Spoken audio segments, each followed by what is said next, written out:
రాజకీయంగా కానీ విద్యా సంస్థల్లో కానీ ఉద్యోగాల కానీ రావాల్సి ఉంది. దాంట్లో ఎలాంటి అభిప్రాయ భేదం లేదు. భారతీయ జనతా పార్టీ దానికి కట్టుబడి ఉంది అనేటువంటి విషయంలో మనం గమనించవలసి ఉంటుంది. వెంకటస్వామి గారు అన్నట్టుగా ఈ దేశాన్ని అధినేతని బీసీ సామాజిక వర్గం నుంచి వచ్చినటువంటి వ్యక్తి. ఇలా కేంద్ర ప్రభుత్వంలో సుమారుగా 30 మంత్రి పదవులు ఓబీసీ కోటా కింద ఉన్నటువంటి ఒక చారిత్రక ఘట్టము. తెలంగాణకు వచ్చేటప్పటికి 3 బీసీ బిడ్డలు పార్లమెంటుకు మేము ప్రజలు పంపించినటువంటి సందర్భం మనకు కనపడుతున్నటువంటిది. అదేవిధంగా మొన్న జరిగినటువంటి రాజశేఖర్ గారు 2023 ఎన్నికల్లో మేము 40 నుంచి 42 సీట్లు బీసీలకు కేటాయించడం జరిగింది. అదే కాంగ్రెస్కి వచ్చేటప్పటికి వాళ్ళు గెలవరు, ఇటు అటు, ఎందుకు తెలుసు కదా వెంకటస్వామి గారికి. సీట్లు వీళ్ళంతా అడిగితే కూడా మీరు గెలవరు కాబట్టి మేము రెడ్డిలకు ఇస్తాం, అగ్రకులాలకు ఇస్తాం ఇచ్చినటువంటి చరిత్ర కాంగ్రెస్ దానికి లేదు. 55 సంవత్సరాలుగా ఈ దేశాన్ని పాలించినటువంటి కాంగ్రెస్ బీసీ బిడ్డల గురించి ఆలోచించినటువంటి సందర్భం మనకు కనపడదు. ఇప్పటి కూడా ఏదో పిసిసి ప్రెసిడెంట్ ఒకటి ఇస్తున్నాడు తప్ప మంత్రివర్గంలో సరైనటువంటి చాలా సందర్భాల్లో మాట్లాడుకున్నాము. మనం వెంకటస్వామి గారి ముందే మాట్లాడుకున్నాము. కార్పొరేషన్లలో సరైన స్థానం లేదు.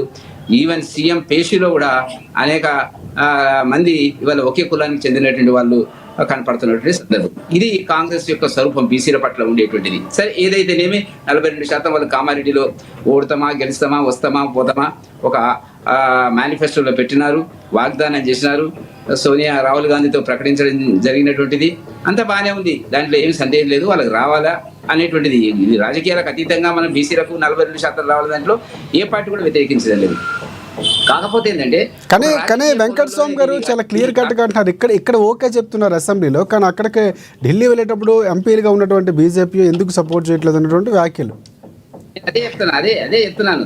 దానికి ఒక పార్ట్ అయిపోయింది. నేనేమంటున్నా అంటే వీళ్ళు చేస్తున్నటువంటి దాంట్లో చిత్తశుద్ధి లేదు. ఇప్పుడు ఒక ప్రభుత్వాన్ని నడుపుతున్నటువంటి వ్యక్తులు జనగణన జరగాల. జనగణన ఏ రకంగా ఈసీ కమిషన్ వేసి నిరంజన్ గారి ద్వారా చేయించే ప్రయత్నం చేసినాక తర్వాత కోర్టుకి వెళ్తే కోర్టు ఏం చెప్పింది అంటే అట్లా కాదండి, మీరు చేయడానికి వీల్లేదు, ఒక డెడికేటెడ్ కమిషన్ ఇవ్వాలి. ఇంత గ్యాప్ ఉంటుందండి ప్రభుత్వంలో, లీగల్ డిపార్ట్మెంట్లో, ముఖ్యమంత్రి గారికి, మంత్రులకి. చిన్న విషయం ఇది, క్లరికల్ లెవెల్లో వచ్చేటువంటిది. మీరు అట్లా వేయడానికి వీల్లేదన్నారు. సరే, అప్పుడు కమిషన్ వేసినారు. జస్టిస్ వెంకటేశ్వరరావు గారిని కమిషన్ వేసినారు. పేరు పైన కమిషన్ వేసి కుర్చీలో పెట్టినారు.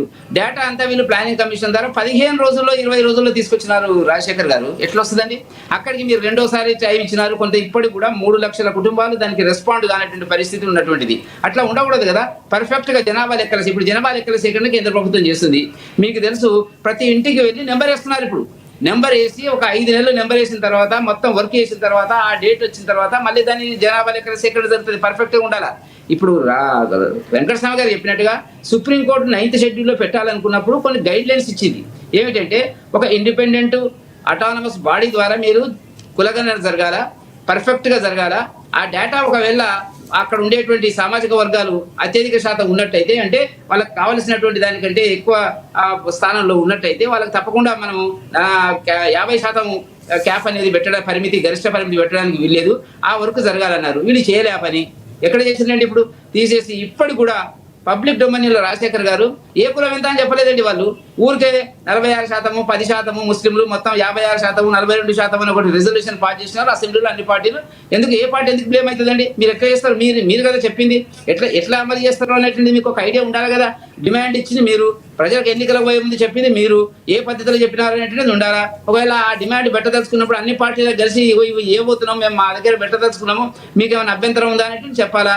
20 మాసాలు అయింది. రేపు ఆగస్టు 7వ తారీఖు వస్తే 20 మాసాల గవర్నమెంట్ వచ్చి, ఇప్పుడు పక్కన ఉండేటువంటి కర్ణాటకలో 6 నెలల ముందు రాజశేఖర్ గారు మనకంటే ఎన్నికల ముందని అక్కడ 300 కోట్లు 350 కోట్లు ఖర్చు పెట్టి చేసింది ఏందో నీటిలో పోసిన పన్నీర్ లాగా ఉంది.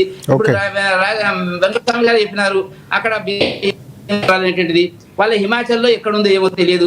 కాబట్టి నేను ఏమంటున్నా అంటే ఒక రాజకీయ ప్రయోజనాల కోసం, రాజకీయ ఉద్దేశం కోసమే బీసీలను వాడుకుంటున్నారు తప్ప నిజంగా బీసీలకు మేలు ఇవ్వాలనేటువంటి లక్ష్యం ఎక్కడ కూడా తెలంగాణ కాంగ్రెస్ రేవంత్ రెడ్డి గారికి లేదు అనేది చాలా స్పష్టంగా కనపడుతున్నటువంటి ఒక అంశం.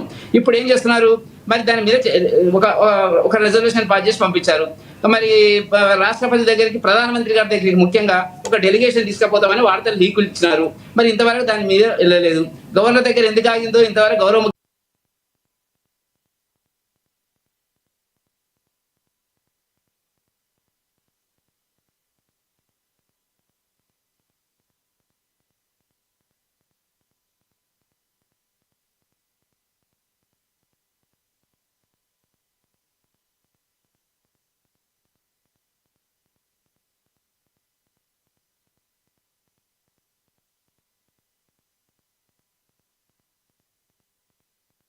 పార్టీలు కూడా రండి అనేటువంటిది మీ పార్టీ పరంగా చేసేటువంటి కార్యక్రమం అది.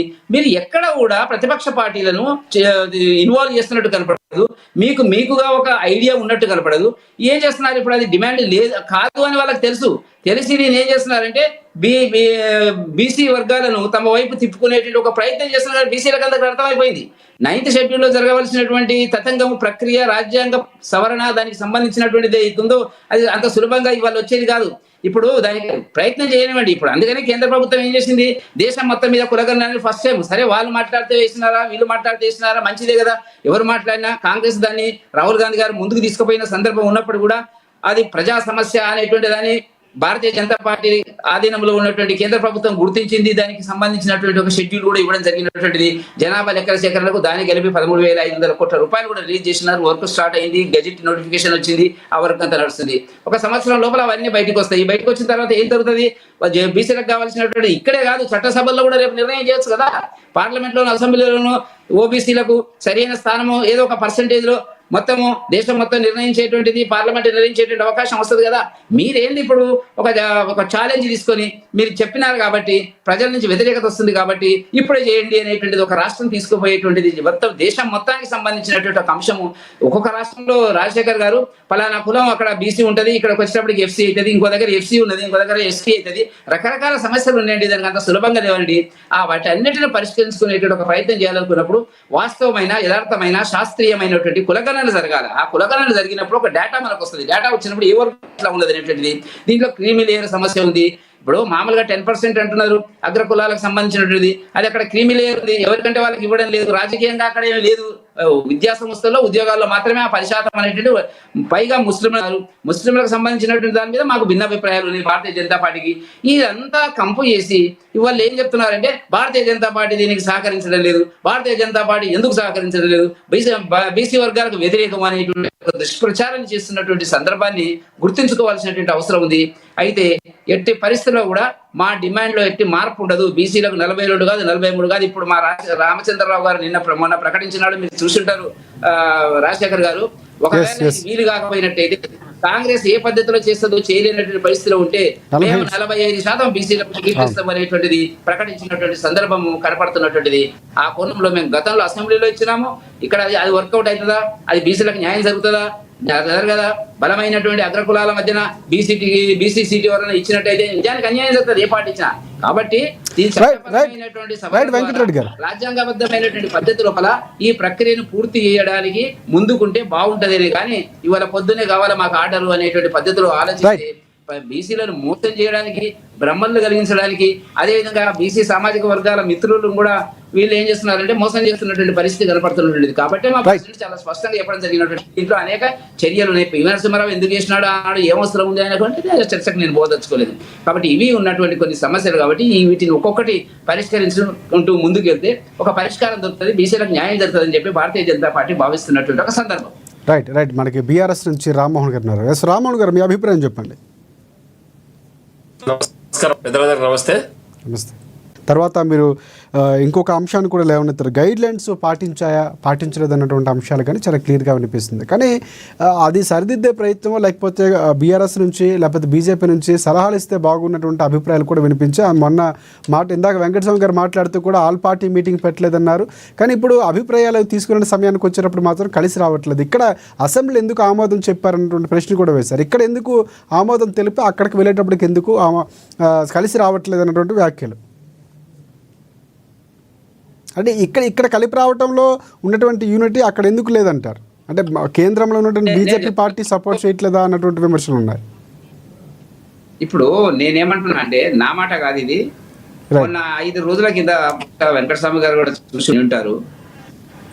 మొట్టమొదటిసారి ఢిల్లీ వెళ్ళినప్పుడు మా రాష్ట్ర అధ్యక్షుడు రామచంద్రరావు గారు అక్కడ మీడియా సమావేశం మాట్లాడడం జరిగింది. సుమారుగా 1 గంట మాట్లాడినట్టుగా మనకు ఉన్నటువంటి సమాచారం. దాంట్లో ఆయన చెప్పినటువంటిది ఏంటంటే, ఇదే ప్రశ్న విలేకరులు అడిగారు, మీరు ఎట్లా ఒప్పుకున్నారు అసెంబ్లీలో, ఏంది మరి రిజర్వేషన్ ఒప్పుకున్నారు కదా కాంగ్రెస్ రేవంత్ రెడ్డి గారు పెట్టినటువంటి రిజర్వేషన్ కంటే. ఆయన చెప్పినటువంటి ఒక స్పష్టమైన జవాబు ఏంటంటే, షెడ్యూల్ 9లో పెడుతున్నట్టుగా అసలు వాళ్ళు చెప్తే కదా మాకు రిజర్వేషన్ పాస్ చేసినారు, ఆటోమేటిక్గా వెళ్ళిపోయింది, ఏదానికి ఎంత అనేటువంటిది గురించి మాట్లాడలేదు. ఆయన చెప్పింది మాట చెప్తున్నాను. ఇప్పుడు వెంకరెడ్డి ఆయన సాబ్ చెప్పే మాట చెప్తున్నాను నేను. ఓకే, వెంకరెడ్డి సాబ్ ఒకసారి నేను ఎమ్మెల్సీగా లైన్లో ఉన్నాడు ఆయన. చెప్పలేదు. ఆ మాత్రము ఉండొచ్చు, ఆ మాత్రం అవగాహన మాట్లాడితే ఎట్లా వెంకరెడ్డి సాబ్? మీరు మీరు మీరు నేను అదంటలేను. ఇప్పుడు షెడ్యూల్ 9 లో ఒకవైపు ఇక్కడ 285 సవరణ కోసం ఆర్డినెన్స్ పంపించారు. మీరు అట్లా కాదు కదా. ఇప్పుడు మీరు